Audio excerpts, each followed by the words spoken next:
Good morning. Thought of the day. Man, it is beautiful. Actually starting to see stuff turn green and loving it. So, nice way to wake up. I'd say what's on my mind first is this email that I got from a gentleman, say he's a former MMI student, working in industry now, and he says, yeah, I love the videos, but my question, and I don't by any means think that he meant this to be insultive, but he said, can you really make money, or can you really hit flat rate going as in depth as you do in your videos and your lessons? Do you really work that way? And if so, can you make any money? I thought, man, what a great question. And I would definitely guess that this person is for surely entry level. And the reason that is that when you dig into your craft and you do this, year after year after year, and I'm not talking this part-time, oh, I want to do this because it's cool. I'm talking about you do it because you're diligent and you love it. Some of us out there, we just really, really enjoy filling this need in the world of being mechanics, right? So with that being said, after years of doing that, you realize you can't do it any other way. You have to be thorough.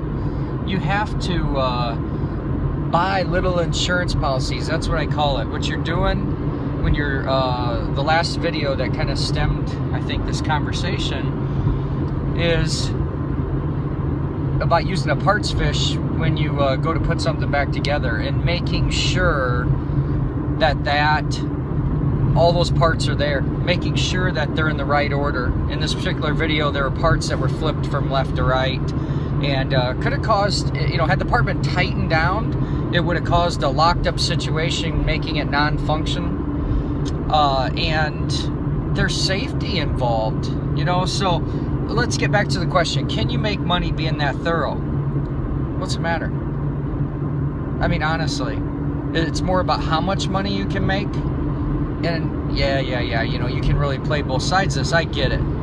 There's a difference.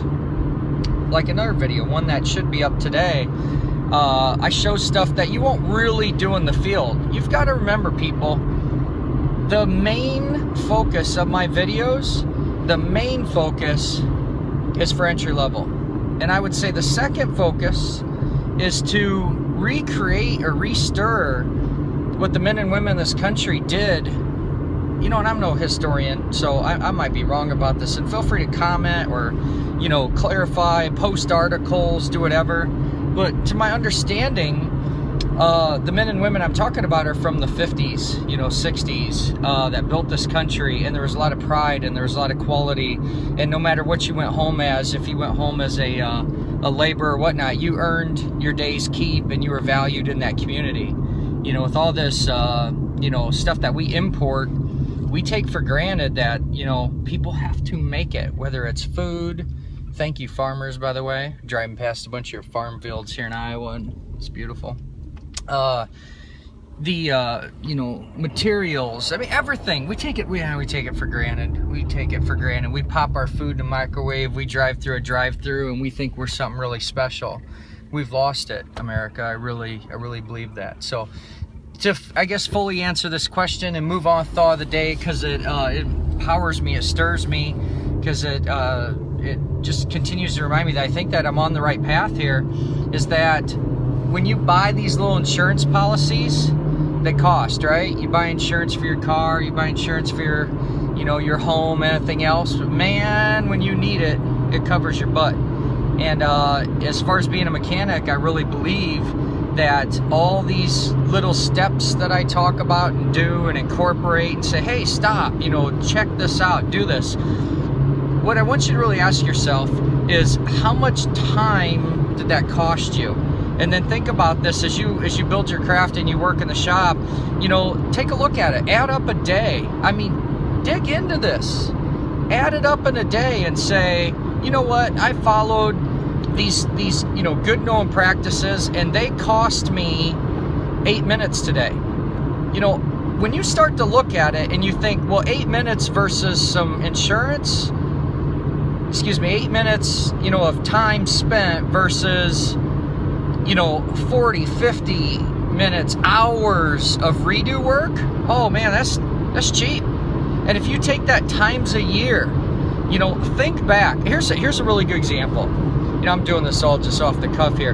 Go and take a look at all the comebacks maybe you've had to do this year, all the rework you've done, and look at what would have prevented that. This is what you're going to find. You're going to find someone didn't use the parts fish, someone didn't use the service manual, someone made assumptions, someone thought they knew more than they did, someone took a phone call and got interrupted, somebody didn't use Loctite. Listen to me.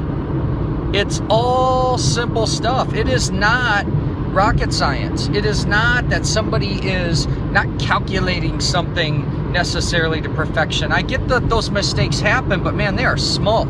They are small. When you look at our industry and you look at the majority of upset customers, lost profits, it is very basic entry-level mechanics. So I'm going to keep on doing what I'm doing. I am not going to make as much money as some people. I am not going to be as profitable as some people, but I'm going to produce safe, quality products, motorcycles, repairs, whatever. And I'm going to make happy customers, and I'm going to enjoy riding on two wheels, and I'm also going to make it a great day. I hope you do the same. Keep on wrenching. I'm out.